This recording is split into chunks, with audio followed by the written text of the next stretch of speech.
C'est une excellente question car effectivement, les champignons ressemblent beaucoup aux plantes. Je crois que ce en sont d'ailleurs. Et croyez-moi, les scientifiques se sont cassés le cul pendant plusieurs années pour savoir si c'était une plante ou autre chose. Et on a la réponse, c'est autre chose. Ce qui a fait douter les scientifiques, c'est le fait notamment que les champignons n'aient pas de chlorophylle et ne puissent pas faire de la photosynthèse, qui est quand même l'atout majeur des plantes. Donc du coup, si les champignons ne sont pas des plantes, qu'est-ce que c'est? C'est des champignons.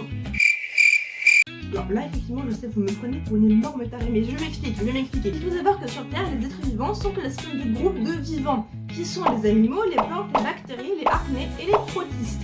Et les champignons étant tellement complexes qu'on n'a pas su où les mettre dans les groupes déjà existants et qu'on a décidé d'en créer un pour eux. Ils se la pètent grave les champignons quand même, hein. Et croyez-moi, dans ce groupe, il existe un joyeux petit monde puisqu'il existe 300 000 espèces de champignons. Dont seulement 155 000 ont été répertoriés.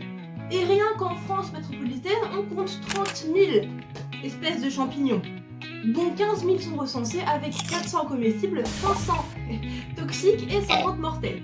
Les champignons sont tellement nombreux et tellement complexes que ce serait difficile de tout résumer en une seule vidéo.